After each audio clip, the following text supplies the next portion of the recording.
목사님이십니다. 처음 보시는 분도 계시겠지만 우리 교회에서 사역하시다가 2020년도죠? 21년에 결혼해서 미국으로 도망가신 분입니다. 그래서 오늘 오랜만에 오셔서 말씀을 증거하십니다. 많은 은혜 받으시기를 바랍니다. 우리 목사님 나오실 때 우리 오른손을 들고, 이거 잘 안 하는데 할렐루야 우리 환영합시다. 목사님 나오십시오. 우리 박수로.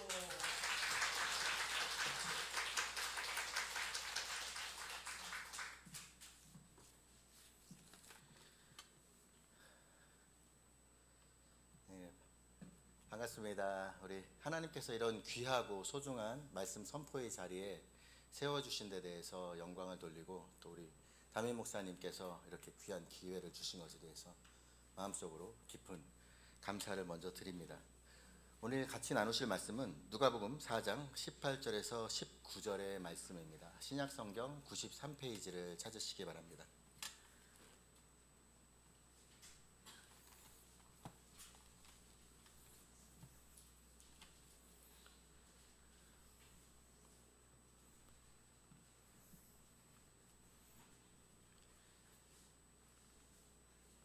제가 봉독하겠습니다. 주의 성령이 내게 임하셨으니 이는 가난한 자에게 복음을 전하게 하시려고 내게 기름을 부으시고 나를 보내사 포로된 자에게 자유를, 눈먼 자에게 다시 보게 함을 전파하며 눌린 자를 자유롭게 하고 주의 은혜의 해를 전파하게 하려 하심이라 하였더라. 저는 오늘 하나님께서 지으신 나의 정체성이라는 제목으로 말씀을 나누고자 합니다. 이 말씀을 나누는 도중에 제가 어떤 사역을 하고 있는지에 대한 선교의 보고도 잠시 드리고자 합니다. 본문은 예수님께서 자라신 나사렛 회당에서 말씀을 전하신 내용입니다.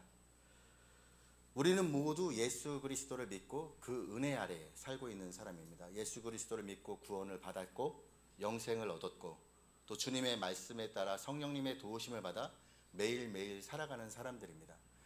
우리만이 그런 은혜를 누리는 것이 아니라 우리와 같이 살고 있는 이웃과 나라들과 열방과 그 모든 곳에 하나님이 주신 그 은혜를, 복음을 전파하며 살아야 한다는 것입니다.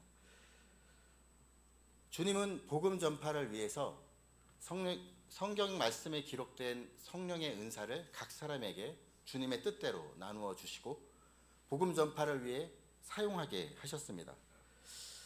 오늘 제가 나눌 말씀인 눈먼 자를 눈을 뜨게 하고 갇힌 자, 포로된 자를 자유케 하고 은혜의 해를 선포하게 하는 그 일들은 내가 먼저 자유하게 되고, 내가 먼저 풀어나고, 내가 먼저 눈을 떠야 그것이 가능한 것입니다.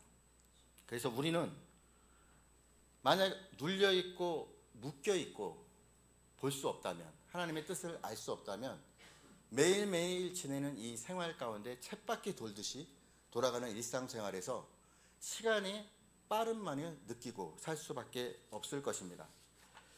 어제 그제죠. 금요기도회 때 담임 목사님께서 설교 가운데 나누신 내용 중에 하나를 제가 들으면서 오늘 말씀을 나눌 때 연결고리 아이디어를 받았습니다. 어떤 여성분이 백화점이나 상점에 들어가서 옷을 살 때 처음에 마음에 드는 옷이 있었는데, 그 백화점 모든 상점들을 돌고 나서 그 처음에 마음에 들었던 옷을 사게 된다는 것이죠. 한 사람이, 한 자매가 옷을 살 때에도 최선을 다하지 않습니까? 이 옷이 나에게 맞을까? 아니면 저 옷이 나에게 맞을까? 이 가격은 어떨까? 저 가격은 어떨까? 여러 가지 생각들을 하고 이 옷과 맞춰 입을 옷들까지 많이 고민을 하게 될 것입니다. 여러분, 그러면 하나님은 어떠실까요? 하나님이 우리를 만드셨을 때, 하나님이 우리를 창조하셨을 때 그 마음에 어떠한 마음으로 우리를 창조하셨을까요? 우리가 만약 우리의 자녀들을, 저는 자녀가 없습니다만 자녀들을 우리가 원하는, 우리가 가진 것들로 만들어줄 수 있다면 여러분 어떻게 만드실 것 같습니까? 나에게 있는 좋은 것이 무엇이지? 내가 잘하는 것이 무엇이지? 내가 뛰어난 것, 나에게 있는 형상과 모양 중에서 제일 뛰어난 것들을 모으지 않겠습니까? 그래서 그 딸, 그 아들에게 주려고 모아서 줄 것입니다. 하물며 인간인 사람도 불가능한 일이지만 자신의 자녀를 만들 때에 그렇게 주의를 기울여서 최선을 다해서 좋은 것으로 만들어 주려고 할 텐데 하나님께서는 어떠실까요? 창세기 1장 27절에서 28절 말씀을 보겠습니다. 하나님이 자기 형상, 하나님의 형상대로 사람을 창조하시되 남자와 여자를 창조하시고 하나님이 그들에게 복을 주시며 하나님이 그들에게 이르시되 생육하고 번성하여 땅에 충만하라. 땅을 정복하라. 바다의 물고기와 하늘의 새와 땅에 움직이는 모든 생물을 다스리라 하시니라 라고 하였습니다. 하나님께서 우리를 만드실 때 주님의 형상과 모양을 따라 지으셨습니다. 그래서 그 형상과 모양을 따라 지은 우리 사람들이 그 뜻대로, 주님의 지으신 그 뜻대로 행복하게 살아야 될 텐데, 우리가 만약 자신의 자녀들을 원하는 것을 줄 수 있다면 그렇게 주어서 만드는 인생처럼 우리의 인생도 또한 그러해야 할 텐데 그렇게 살지 못하게 하는 존재가 있다는 거죠. 사단이 이야기할 때 예수 그리스도를 광야에서 시험할 때 이것은 내게 넘겨준 것이므로 내가 너에게 넘겨줄 수 있다, 예수님께 넘겨줄 수 있다라고 감히 말했던 것이 무엇입니까? 아담이 죄를 지음으로 인해서 모든 것들이 그 사단에게로 넘어갔기 때문에 이 땅에 사는 동안엔 우리가 예수 그리스도 안에서 주님의 이름을 믿고 구원함을 얻고 성령님과 동행하면서 주님의 말씀대로 선포할 때 하나님의 나라와 의가 내 자신의 삶에 임하는데, 마치 우리가 바닷물에 사는 물고기처럼 밖에 나오게 되면 숨을 쉴 수가 없는 것처럼 하나님께서 조금만 멀어져도, 조금만 하나님과 거리가 멀어져도 금방 세상의 세파에 휘둘릴 수밖에 없다는 것입니다. 그리고 그 생활이, 그 일이 행복하다고, 또 우리가 가지고 있는 기쁨과 소망을 이루어준다라고 사단이 우리를 거짓말로 계속해서 속이지만 시간이 지날 뿐 우리의 삶의 목마름은 채워질 수가 없습니다. 왜냐하면 하나님께서 우리를 지으셨을 때 하나님의 사랑의 크기만큼 우리를 지으셨기 때문에 우리를 채울 수 있는 것은 오직 하나님의 사랑밖에 없기 때문에 그러한 것입니다. 로마서 8장 38절에서 39절에 이렇게 기록하고 있습니다. 내가 확신하노니 사망이나 생명이나 천사들이나 권세자들이나 현재일이나 장래일이나 능력이나 높음이나 깊음이나 다른 어떤 피조물이라도 우리를 우리 주 그리스도 예수 안에 있는 하나님의 사랑에서 끊을 수 없으리라 라고 기록하고 있습니다. 예수님께서 우리에게 가지신 사랑은 그 어떠한 큰 나라보다도, 어떠한 보석의 종류보다도, 어떠한 재산 가치가 있는 그런 유동자산보다도 너무나 크다라는 것입니다. 그래서 예수님께서 우리의 가치를 돈으로 환산할 수가 없다라고 생각하시는 것 같습니다. 우리의 가치는 예수 그리스도의 피값입니다. 예수님께서 우리를 포기하실 수 없는 이유, 또 우리와 함께 하시고자 하시는 이유는 그분이 생명을 주고 저와 여러분을 사셨기 때문에 그렇습니다. 그 생명이, 그 피가 너무 귀하기 때문에 우리가 어떠한 실수와 잘못들을 저질러도 예수 그리스도의 이름으로 회개함을 얻고 다시 돌아오기를 기다리시고 용서하시고 다시 일으켜 세우시기를 얼마만큼 하실까요? 우리가 상상할 수 없을 만큼 합니다. 우리가 아기가 걸음마를 걸을 때 몇천 번을 넘어진다고 하죠. 그리고 예수님께서, 베드로가 예수님께 물어봤습니다. 한 사람이 똑같은 죄를 나한테 지면 하루에 몇 번이나 용서하게 원하십니까? 7번만 하면 되겠습니까? 70번씩 7번 하라고 했습니다. 누가 저에게 거짓말을, 똑같은 거짓말을 하루에 7번을 해도 화가 날 텐데 490번, 즉 무제한으로 용서하라고 하신 것입니다. 그럼 하나님이 우리에게 가지신 마음도 그와 동일하다는 것입니다. 그래서 우리가 자유롭게 주님 앞에 나갈 수 있는 이유, 물론 그것으로 인해서 죄를 저지르는 데 자유하라는 것이 아니라 실수로 우리가 넘어졌을 때 하나님께 늘 나갈 수 있는 이유는 그리스도 예수 안에 있는 자에게는 결코 정죄함이 없다라고 말씀하셨기 때문에 그러한 것입니다. 어떻게 우리는 포로되고 갇히고 눈먼 데에서 자유함을 얻을 수 있을까요? 하나님께서 우리를 바라보시는 시선과 우리 자신이 우리를 바라보는 시선은 너무나 큰 차이, 괴리감이 있습니다. 마치 에디슨이 처음 전구를 발명했을 때 그의 주변에 있던 그의 선친들, 그랬다고 그러죠. 왜 이렇게 멍청한 짓을 하냐고 얘기를 했다고 하죠. 근데 어떻습니까? 그 전기가 오늘날 모든 세계에서 사용하고 있는 거예요. 사람은 사람을 볼 수 있는 눈이 한계가 있고 적을 수밖에 없습니다. 하나님께서 지으신 나의 정체성, 이거 영어로 얘기하면 오리지널 디자인이라고 합니다.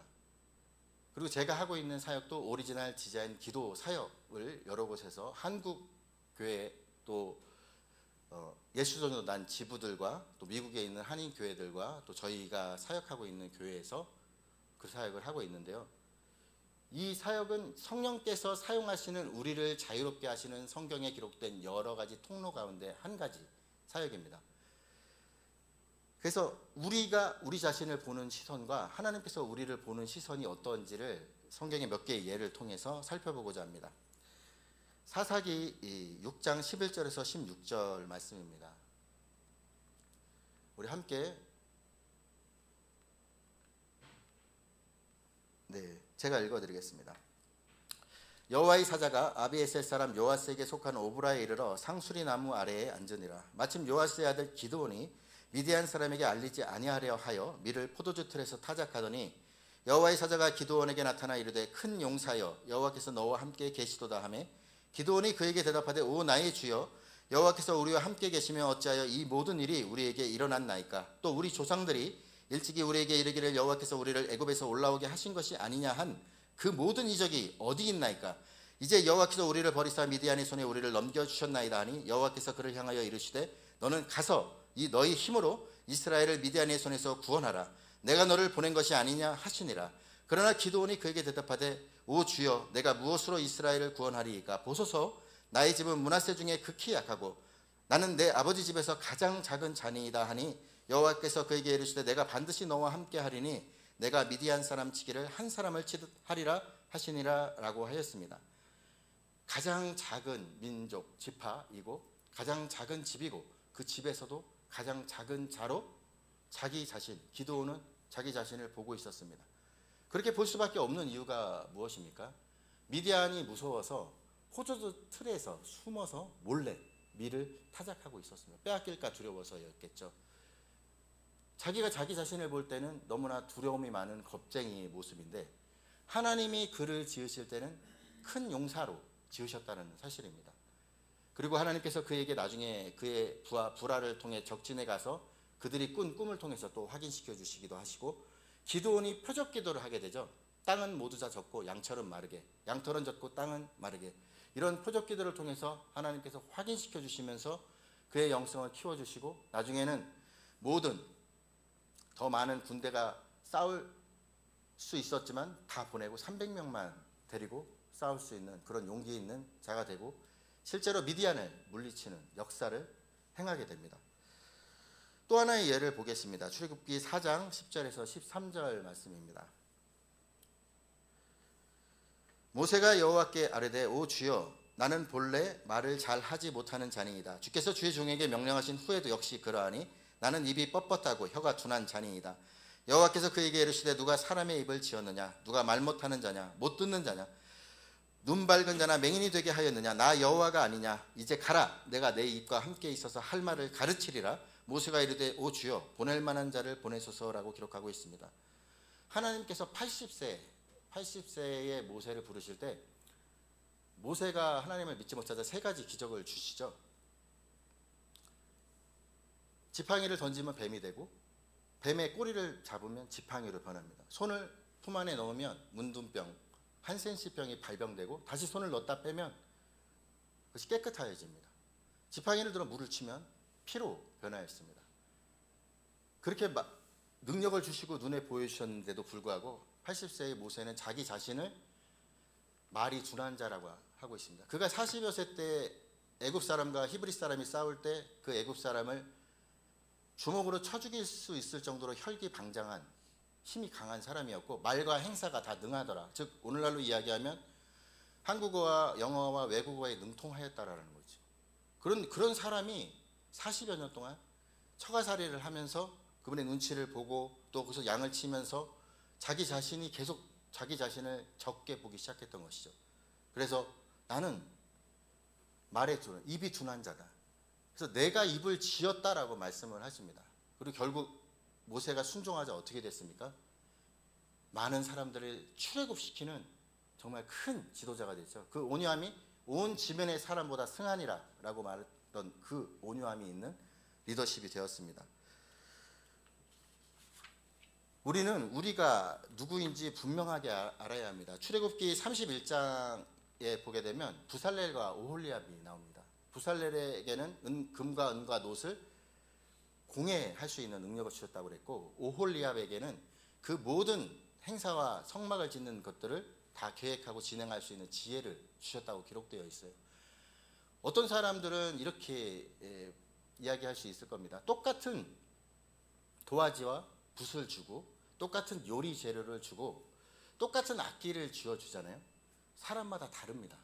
받은 은사, 능력이 틀리기 때문에 그 은사와 능력대로 어떤 사람은 모나리자와 같은 걸작품을 그리고 저같이 그림을 못 그리는 사람은 어떤 그림인지 모르는 그런 피카소의 그림 같은 그런 그림을 그리게 되겠죠. 똑같은 재료인데요. 어디서부터 왔을까요? 하나님께서 부어주신 것입니다. 그래서 하나님께서 부어주신 것, 하나님께서 나를 어떻게 보시는가, 그것을 먼저 우리가 알아야 내가 먼저 자유하게 되고 내가 먼저 보게 되고, 그래서 다른 사람에 대한 하나님의 마음, 아까 언제나 은혜 받지만 우리 위드엘 찬양에 굉장히 큰 은혜를 저도 받았는데, 그런 주님의 애끓는 마음을 가지고 다른 사람을 볼 수 있게 되는 것이죠. 그래서 저는 우리 자신, 나 자신이 먼저 자유함을 얻고 나 자신이 먼저 성령 충만하고, 우리가 담임 목사님께서 하시는 것이 너무나 저는 좋은 선포라고 생각합니다. 정신을 차리고 깨어 있읍시다.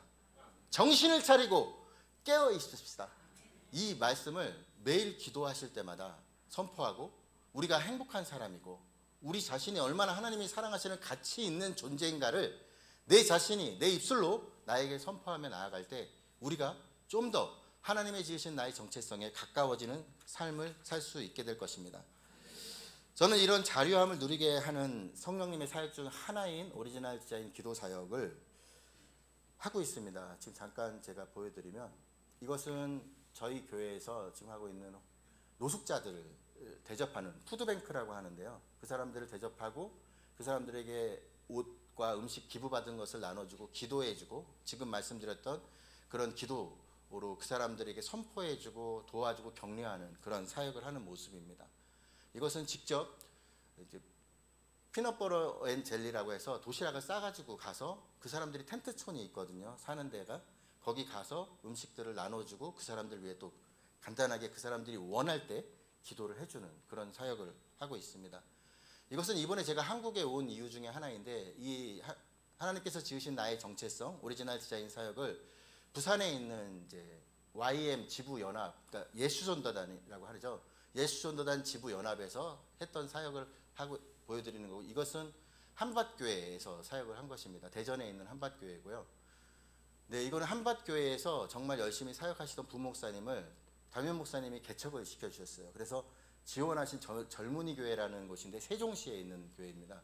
그래서 여기 가서도 또 동일한 사역을 하였고, 여기는 한돌교회인데 한돌교회라는 곳에서도 기도와 찬양 사역, 예배 사역, 기도 사역을 하였습니다.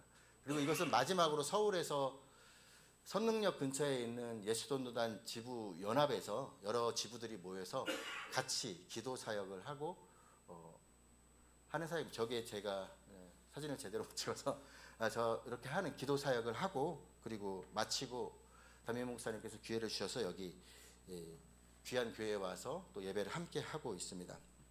미국의 교회에서는 성도분들 60%에서 70%가 제가 사역하고 있는 교회는 마약 중독자, 그리고 전과자, 범죄자들, 감옥에서 나온 분들이 60%에서 70%의 성도들을 이루고 있습니다. 그리고 그 사람들이 변화되고 있는 과정, 아니면 아직도 계속해서 마약을 하고 있는 분들이 예배 중에 나가서 마리아나 피고 들어오는 분들도 있고, 그런 분들이 있는 교회입니다. 그래서 저는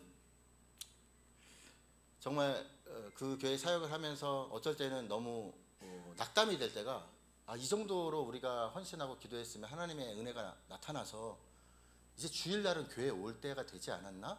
라는 생각을 하면서 낙담될 때가 종종 있었습니다.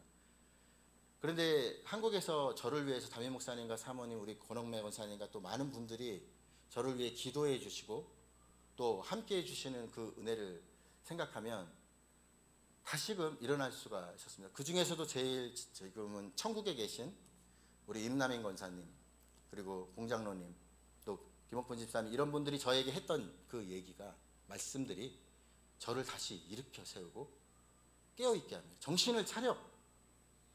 복목사 정신을 차리고 일어나라. 지금 네가 그럴 때가 아니라 우리의 때, 내 때도 다가오고 있습니다. 그렇지 않습니까? 여기서 50년 뒤에 이 자리에 앉아서 예배드릴 수 있는 분들 아마 저쪽에 있는 우리 아동부 애들 말고는 많이 없을 거라고 생각합니다. 그래서 우리 정신을 차리고 깨어있어서 하나님께서 나를 보시는 시선을 통해서 나 자신이 먼저 자유함을 얻고 회복되고 다른 사람들을 위해 기도하고 그들을 도와주고 그 안에서 주님께서 주시는 은혜와 응답들을 누리며 살아야 할 때라는 것입니다. 천국에서 하나님을 만날 때 은남이 권사님이 저한테 하신 말씀이 있으세요. 하나님을 만날 때 저도 칭찬받고 싶다라는, 잘하였다. 저도 그렇습니다. 하나님을 만날 때 수고했다 복목사, 잘했어, 애썼다, 이 말을 듣고 싶지 나는 너를 모른다, 내가 준 은사와 능력 가지고 너는 도대체 무엇을 하고 살았느냐라고 꾸중 듣고 싶은 생각 절대 없습니다. 그래서 하루하루 깨어있으려고 노력을 하게 되고 그런 삶을 우리가 살아야 한다고 여러분과 말씀을 나누는 것입니다.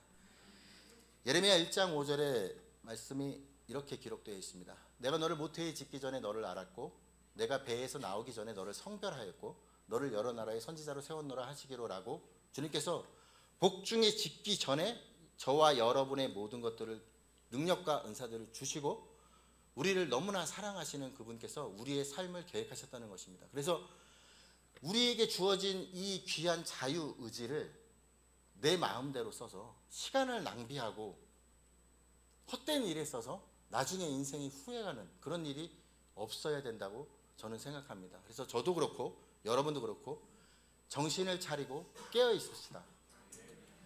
우리 한번 고백하실까요? 나는 행복한 사람입니다. 옆에 있는 분과 한번 인사하시겠습니다. 예수님 안에서 사랑하고 축복합니다. 네, 우리 함께 찬양하시겠습니다.